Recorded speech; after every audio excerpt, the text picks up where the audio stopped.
no es así, tiene la palabra en primer término, por los requirentes, don Patricio Zapata Larraín, hasta por 30 minutos. Adelante. Muchas gracias, señor presidente. Quiero hacer una observación a la espléndida relación que ha hecho el señor relator, especialmente sabiendo las circunstancias de recarga de trabajo, pero aún tratándose de una muy completa relación, señor presidente, quería, si no es un abuso, solicitar que se me pudieran extender mis 30 minutos en 10 minutos más, solicitud que hice llegar por escrito ayer, pero que entiendo que esta puede ser una ocasión para que se considere. Al lugar. Muchísimas gracias, señor presidente. Tengo el honor de concurrir ante este excelentísimo tribunal en representación de 46 diputados de muy distintos partidos políticos. Es de los pocos casos en que los parlamentarios suscriben un requerimiento con plena conciencia de que pueden aparecer ante la opinión pública cuestionando una política pública popular, una política pública que goza de amplia aceptación. No es frecuente, no es frecuente. Yo quiero destacar que estos 46 diputados recogieron lo que fue un planteamiento nacido en el seno de las clínicas jurídicas de algunas de nuestras universidades y en el seno de algunas instituciones de la sociedad civil, como el Servicio Jesuita de Migrantes. No es entonces el resultado de una operación política o de un acuerdo político. Detrás de cada una de esas 46 firmas hay una convicción personal a contrapelo, probablemente, de la opinión pública. Lo que se cuestiona, señor presidente, excelentísimo tribunal, no es la política nacional migratoria, aquel conjunto de medidas, iniciativas legales que ha estado adoptando su excelencia el presidente de la República desde que asumió en marzo. No se está objetando las indicaciones que se hicieron al proyecto de ley, no se está objetando el plan de regularización que ha permitido que más de 100.000 personas empiecen a poner en orden sus papeles, no se está cuestionando la idea de fortalecer la institucionalidad, creando instancias que sirvan con eficacia las necesidades de la población migrante. No se está cuestionando el propósito de acortar las humillantes horas, días, semanas y meses con que estas personas deben esperar para que se resuelvan cuestiones que para ellos son y para ellas son esenciales. No se están cuestionando las facultades presidenciales en materia de relaciones exteriores. No se están cuestionando las facultades presidenciales en relación a la preservación de la frontera, de la conservación del orden público. No se está cuestionando la facultad presidencial de ejercer la potestad reglamentaria.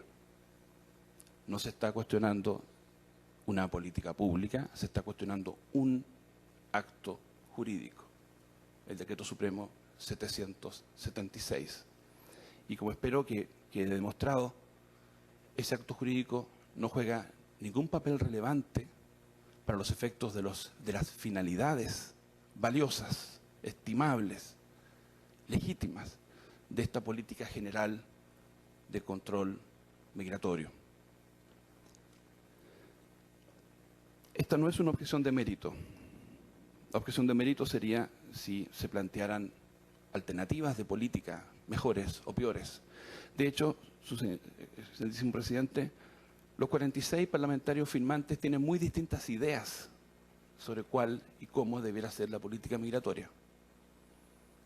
No están cuestionando las consideraciones políticas, sociales o económicas que ha tenido en mente el presidente de la República.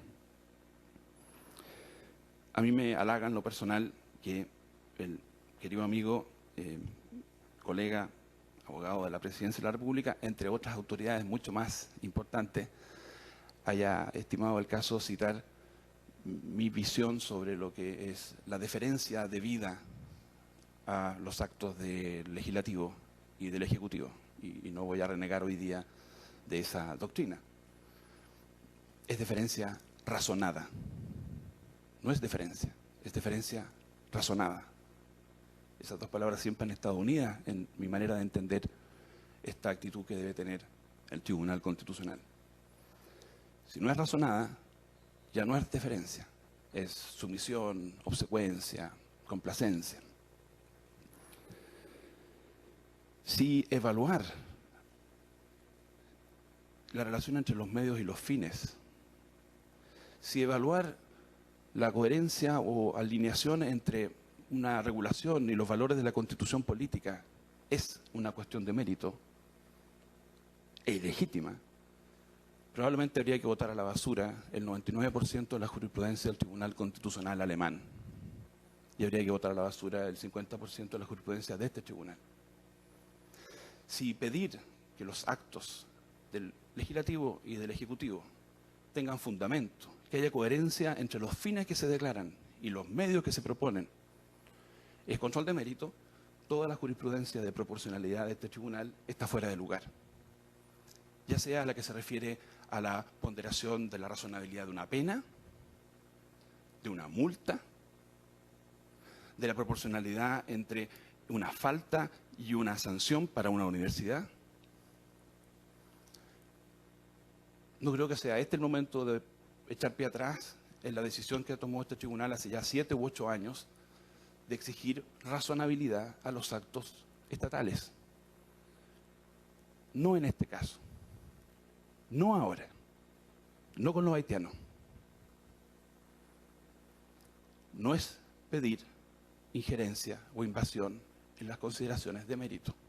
Es pedir al acto administrativo coherencia, razonabilidad. Y por supuesto, señor presidente, no se trata que cada decreto presidencial venga antecedido por un grueso volumen de tablas estadísticas, con tomos y tomos de estudios del Banco Mundial, con tomos y tomos de expertos. No. Los considerandos pueden ser muy breves. Pero el punto es que si un considerando dice que el fin es A, proteger a la población migrante del abuso a que está expuesta, yo esperaría que los medios que proporciona la política pública sean funcionales. Y ese juicio de razonabilidad lo ha hecho este tribunal y espero que lo siga haciendo. Y no se retaque y no se inhiba ante el alegato de que eso es entrar al mérito. Existen titulares de derecho. A mí en más de una ocasión se me ha dicho que vengo a veces al tribunal a reclamar por los derechos de personas que no son personas. El año pasado, por ejemplo. ¿Ya? Porque no habían nacido todavía. Aquí alguien podría pensar que se viene a reclamar por los derechos de personas que son invisibles para la Constitución. Son personas, pero son invisibles para la Constitución porque no están en Chile. Esa persona que está en la fila del Consulado de Puerto Príncipe no tendría cómo reclamar o impetrar ante esta jurisdicción algún tipo de derecho fundamental, porque escapa a nuestra jurisdicción. Nos cuidamos mucho, señor presidente, en nuestro escrito de no afirmar categóricamente en ningún momento la existencia de un derecho fundamental a ingresar al país. Es una cuestión discutida, respecto a la cual existe diferencia de opiniones, incluso mirando la jurisprudencia de este excelentísimo tribunal, hay matices sobre el asunto. Nosotros no hemos querido fundar el requerimiento en un derecho fundamental reclamable y justiciable a que cualquier persona del planeta pueda entrar a Chile. No ha sido ese nuestro punto de partida. Pero existe titularidad. Voy a comenzar por el chileno de ascendencia haitiana. El haitiano que lleva 10 años viviendo en Chile, trabajando regularmente. ¿En qué sentido puede afectarla a esa persona una política pública que distingue a un grupo precisamente que tiene la característica a que adscribe ese individuo? Lo puede perjudicar en su derecho al honor, en su derecho a la igualdad. Y ese es un ciudadano chileno o es un residente chileno que vive entre nosotros y que tiene derecho a esperar que este Tribunal Constitucional le garantice sus derechos fundamentales. Pero también está el caso del ciudadano haitiano que ingresa al país con su pasaporte sin la visa y que es retenido en el aeropuerto y que es expulsado de vuelta del país. Esa persona está bajo nuestra jurisdicción y de hecho hay causas en estudio respecto de esa hipótesis. Pero finalmente está el ciudadano haitiano que está fuera del país. Es cierto, hay una expectativa, hay un interés, no hay un derecho fundamental a ingresar a Chile. Pero el Estado chileno tiene un deber. porque a través de sus representaciones diplomáticas, de sus consulados, tiene el deber de tratar a las personas como tales, de aplicar en sus conductas y sus decisiones los valores que la Constitución proclama. Todas las actuaciones del Estado chileno, no solo las que se realizan en nuestro suelo y en nuestro territorio, sino que también las actuaciones que realiza el Estado chileno en nuestras representaciones diplomáticas tienen que estar absolutamente atravesadas por los valores de la Constitución.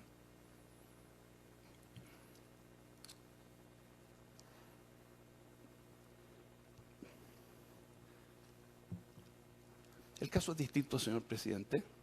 La Corte Suprema de los Estados Unidos, hace unas 5 semanas atrás, escuchó los alegatos en el caso Trump contra Hawái. Una de las primeras medidas del presidente Trump el año pasado fue decretar una prohibición para el ingreso a Estados Unidos de los nacionales de 7 países. El caso es distinto. Esa es una prohibición formal. Lo que estamos estudiando es una visación que no es una prohibición formalmente. El caso es distinto. No estoy equiparando los dos casos. Pero lo que sí quiero equiparar son los argumentos que ha esgrimido el gobierno del presidente Trump en las distintas instancias, hasta llegar a la Corte Suprema. Argumento 1, esta es una cuestión de discreción presidencial. Las relaciones exteriores las conduce el presidente de la República. Argumento 2, las personas que están fuera de Estados Unidos no tienen derechos susceptibles de ser reclamados bajo nuestra Constitución. La pretensión del presidente fue desestimada en la primera instancia y en la Corte de Circuito. Se espera fallo de la Corte Suprema a fines de este mes de junio. No tengo idea de cuál va a ser el resultado, pero no es tan peregrina, no es tan absurda y tan ridícula la pretensión, si en nuestro orden constitucional, que para estos efectos yo diría es más integral que el orden constitucional norteamericano, que uno plantee la situación de personas que están fuera del territorio. Trump versus Hawái. ¿Será exagerado pensar que puede afectar el derecho a la honra, el derecho a la igualdad de un compatriota nuestro de ascendencia haitiana, que el Estado chileno haya decidido el 17 de abril singularizar a ese grupo nacional? El mismo día que a otro grupo, el mismo día se publicó otro decreto con otro grupo, los venezolanos. 2 referencias, señor presidente, muy cortas. Encuesta de febrero de este año, Universidad de Talca.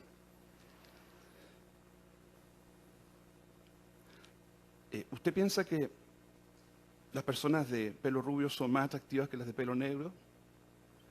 Sí, 31,8%. ¿Considera que las personas con ojos claros son más atractivas que los de ojos oscuros? Sí, 46,7%. ¿Considera que el pelo rubio es más distinguido que el pelo oscuro? 42%. ¿Considera que los chilenos son más inteligentes que el resto de los sudamericanos? Sí, 32,3%. ¿Considera que los europeos son más inteligentes que los chilenos? Sí, 37%. No es una mayoría, es una fuerte minoría. Entiendo que varios de los señores magistrados habrán visto el famoso video de febrero del año 2018. Un compatriota con su celular filma la llegada a Chile de un conjunto de ciudadanos haitianos que descienden del avión. Y mientras bajan los ciudadanos haitianos, ese compatriota hace los comentarios siguientes. Full haitianos, 4 veces. Inaudito, 4 veces. Esta es la futura decadencia para nuestros descendientes. Es una invasión. Retuiteado miles de veces, con miles de likes. No es absurdo pensar en consecuencias perjudiciales y gravosas para los derechos a la honra, el honor y la igualdad de un ciudadano chileno o de un residente en Chile, si el Estado de Chile inadvertidamente, no conscientemente, sin ánimo y sin intención, inadvertidamente, toma una decisión de política pública insuficientemente fundamentada que singulariza a un grupo como responsables de problemas, como causantes de dificultades, como personas que han abusado de una cierta confianza. El decreto supremo 776, lo señalé, fue dictado el mismo día, fue publicado el mismo día que el decreto que establece la visa que tiene por objeto asumir la responsabilidad democrática con Venezuela. ¿Cuáles han sido los efectos de estos dos decretos? En el caso del decreto visitación haitiana, solo se han aceptado el 3% de las solicitudes. En el caso del decreto de responsabilidad democrática con Venezuela, ha sido aceptada el 93% de aquellas sobre las cuales ya hay decisión. Hay pendiente una cantidad importante, pero de las que han tenido decisión, 93%, 93%. El Decreto Supremo 766 vulnera el artículo 7º. El artículo 7º, señor presidente, es la versión enriquecida del viejo artículo 133 de la Constitución de 1833. Es la versión enriquecida del artículo 4 de la Constitución de 1925. Es lo que nos permite a los profesores decirle a nuestros alumnos, varios de los cuales están acá, ya no hay principio de legalidad, queridos alumnos, hay principio de juridicidad. ¿Y dónde sacamos eso? Un cambio de palabra por aquí, un cambio de palabra por allá. Haber agregado Constitución, ninguna autoridad, ninguna magistratura, ni grupo de personas pueden atribuirse, bla, bla, bla, la Constitución o las leyes. Pero lo podemos afirmar además porque esta Constitución tuvo el mérito de incorporar un concepto crucial para los efectos de este y otros tantos requerimientos. La razonabilidad. Y sabemos que la razonabilidad entró a la Constitución porque entró su antónimo, la arbitrariedad. Porque la arbitrariedad fue mencionada 1, 2, 3 veces en la Constitución y así entró la razonabilidad, que es el guardián, el adversario, digamos, de la arbitrariedad. Un Estado de Derecho bajo la actual Constitución, entonces, no es simplemente un Estado donde el poder está sujeto a la ley o las leyes son iguales para todos. No, un Estado de Derecho es un Estado de razones. Razones que se tienen que dar y que se pueden exigir. Y un tribunal constitucional, entre otras cosas, es el foro privilegiado para que se den las razones, se defiendan las razones, se exijan las razones. El señor relator, lo estaba leyendo, se refirió a uno de los escritos de la contraparte y decía, el decreto ley 1094 dice que se puede establecer una visación por motivos de interés nacional o de reciprocidad, artículo 45. Perfecto, eso es lo que puede decir el escrito. Lo que dice el decreto ley del año 75, en una época previa a la Constitución del 80, es que tiene que ser por razones de interés nacional o motivos de reciprocidad. No necesito enfatizar la diferencia entre las razones y los motivos. Este no es un reclamo de ilegalidad. No estamos pidiendo que se compare este Decreto Supremo 776 con el Decreto Ley 1094. Sería completamente improcedente traer esa discusión a este tipo de requerimiento. El nuestro es un reclamo de constitucionalidad. Solamente llamo la atención a lo que dice el Decreto Ley 1094 para hacer la siguiente reflexión. Si en el año 75 la Junta de Gobierno estimó como piso para la validez de una excepción, porque eso es exigir una visa de acuerdo a la política migratoria vigente, una excepción, que hubiera razones de internacional, no solo motivos, me parece que hoy día, año 2018, con 30 años de vigencia de la Constitución, con 20 años de jurisprudencia del Tribunal Constitucional, no podemos ser más tacaños de lo que fue la Junta de Gobierno en el año 75. Ese no puede ser el techo, ese tiene que ser el piso. Señor presidente, trato de apurarme lo más que puedo. El artículo 7º de la Constitución pide motivación. Los tribunales están pidiendo eso. La Corte Suprema el año pasado recién dejó sin efecto la destitución de la rectora de la Universidad de Aysén, decreto de destitución que había sido tomado razón por la Contraloría. Pero eso no le empezó a la Corte Suprema para sostener que no había suficiente fundamento. Este mismo año que recién pasó, la Corte Suprema volvió a dejar sin efecto la destitución del director del Instituto Nacional de Derechos Humanos por falta de fundamentación.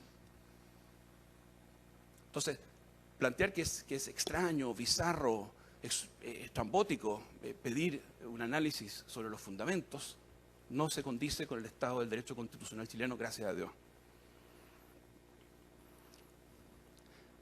El defecto del Decreto Supremo 776 es que declara un fin, proteger. El fin es proteger a las personas que llegan a Chile y que una vez que llegan a Chile como turistas buscan trabajo para quedarse acá. A veces lo consiguen rápido, lo regularizan, ejercen un derecho al hacer eso, no hacen nada malo, no hacen nada turbio. Nos produce una sonrisa de satisfacción cuando lo comenta una modelo argentina que dice, sí, me vine el 98, en el verano, a jugar un partido de voleibol, me quedé, me gustó y conseguí trabajo. Nadie arrisca la nariz, nadie mira con mirada maliciosa. Entonces, señor presidente, el decreto dice que es para eso. pero el efecto es que no entra nadie más. Uno podría decir que es la protección perfecta. Lo que está cumpliendo el propósito declarado por el decreto es la política de regularización. Ahí es cuando uno invita a todos los extranjeros que viven en Chile, sin distinción, a todos, venezolanos, peruanos, a todos quienes tengan sus papeles en falta, que les quede poco tiempo para el plazo, para que regularicen. Esa política que está llevando a cabo el presidente de la República está logrando el propósito de que tengamos efectivamente un catastro que nos permita separar a las personas que han entrado con un récord delictual, unas poquitas, las personas que no están trabajando, no pueden conseguir trabajo, y las personas que están siendo explotadas o abusadas. No hay coherencia entre el fin y el medio. Se vulnera el 19 número 2, porque no está suficientemente justificado por qué los ciudadanos haitianos merecían que el 17 de abril se les singularizara. El ejemplo que se da es República Dominicana, del gobierno anterior de su excelencia el presidente de la República, Sebastián Piñera. Yo creo que todos sabemos acá que República Dominicana es la otra mitad de la isla donde está Haití. No es un ejemplo tan... Comparten una faceta, son los dos países con mayor población afrodescendiente del continente. Nosotros le pedimos visa al 90% de los países de África, 95%, al 1% de Europa. Y en el caso de América le pedimos a los 4 países con mayor población afrodescendiente y a Cuba. Eso es lo que hacemos, objetivamente.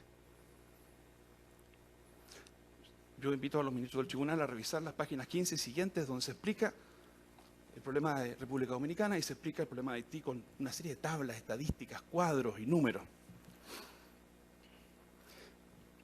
Falta, a mi juicio, en este documento, en estos análisis, cosas, pequeños detalles, como por ejemplo, ¿por qué aumenta el número de personas que vienen a Chile desde Haití desde el año 2013-2014? No es porque busquen oportunidades mejores, porque hayan hecho una exploración de países más flexibles o más ingenuos. El pequeño detalle es que el año 2010 hubo un terremoto en que murieron 316.000 personas en Haití. 3 de cada 100 haitianos murió. El país fue completamente arrasado. La gente intentó quedarse un tiempo, pero a los 2 años no había reconstrucción. No hubo reconstrucción, como nosotros sabemos hacerla con terremotos donde mueren 500 personas y estamos todavía con las cicatrices de un terremoto donde murieron 500 personas. En Haití murieron 316.000 personas. No hay shopping, no hay... Es una angustia y un deseo de trabajar.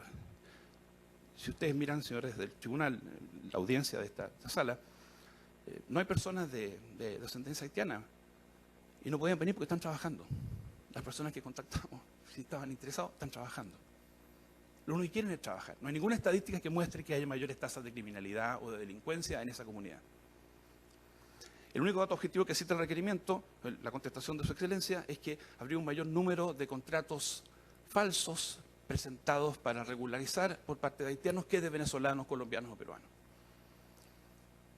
Yo no me atrevería a saltar en conclusiones y pensar que es porque es una población más propensa a la mentira, una población más propensa al engaño.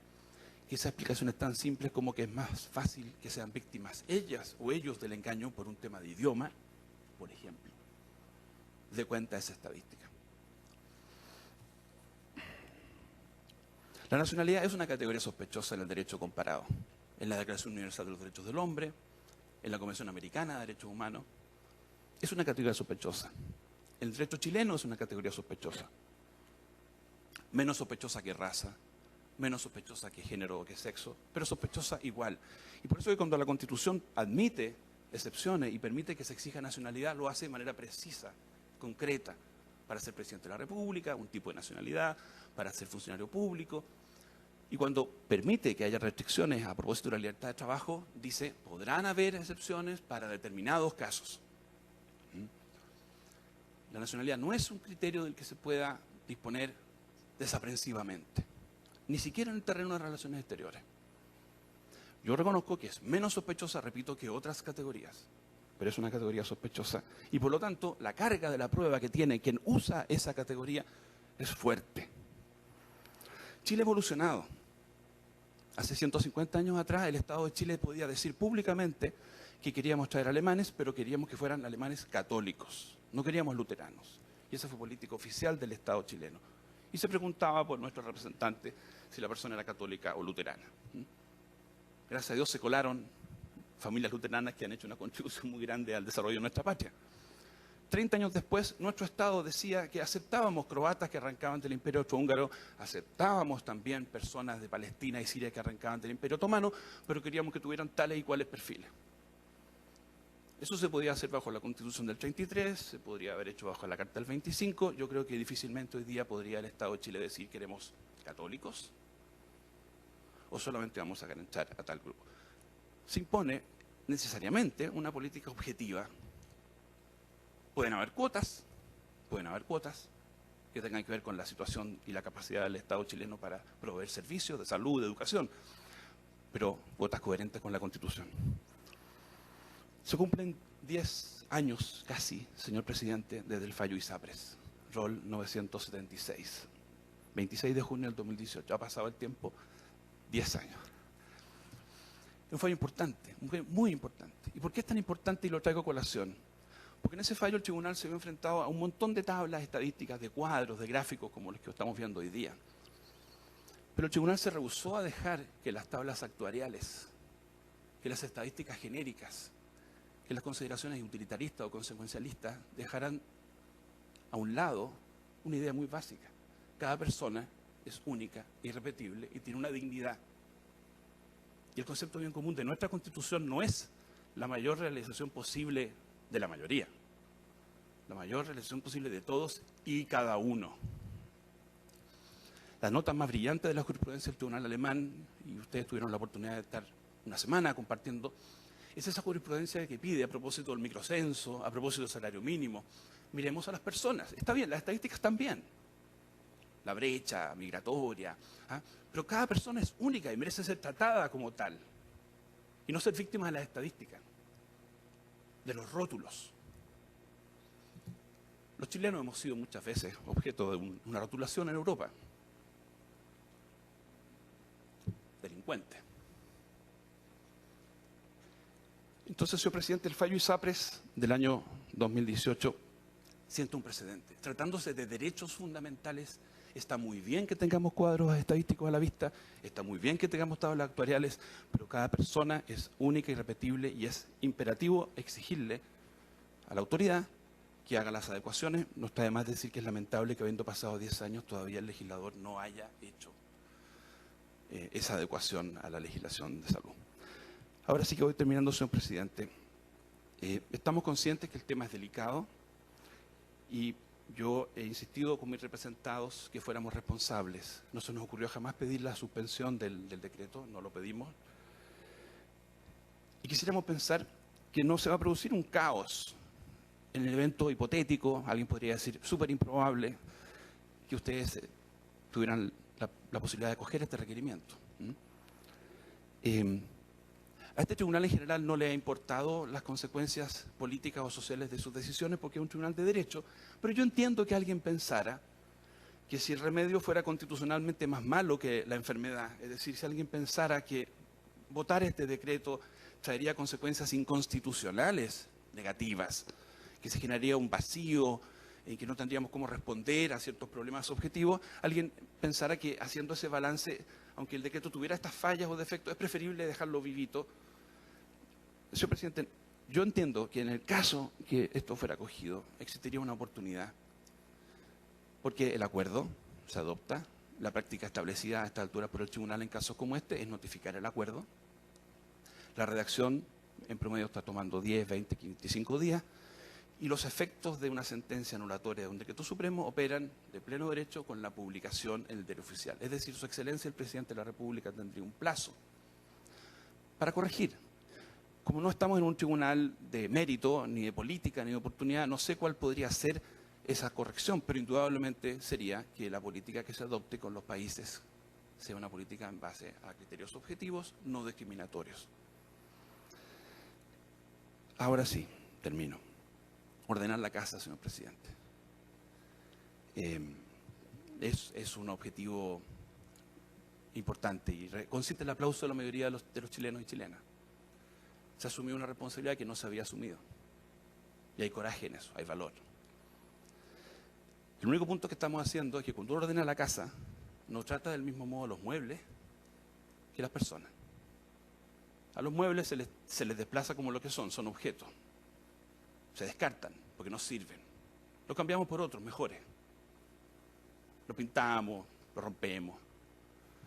Cuando uno ordena la casa y llega al capítulo de las personas que vivimos en la casa, uno no puede tratarlas como cosas.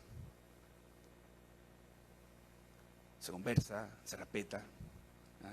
Con el país hospitalario que somos, que queremos ser, que se supone que somos, que lo hemos sido a lo largo de los 200 años de vida republicana. Este decreto supremo 776 discrimina sin fundamento contra una nacionalidad. Declara como fin su protección. Uno casi esperaría que los que estuvieran requiriendo, bajo esa lógica, fueran ciudadanos peruanos, venezolanos, colombianos, porque han sido perjudicados, porque el Estado de Chile solo está protegiendo a los haitianos. O sea, si uno creyera el argumento de que esto es para favorecerlos especialmente, uno tendría que pensar que estamos discriminando contra los venezolanos y los colombianos, a los que no les damos esta ventaja maravillosa.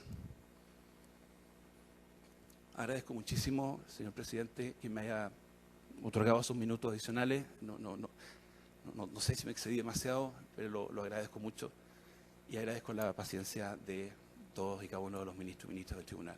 Muchas gracias. Gracias a usted.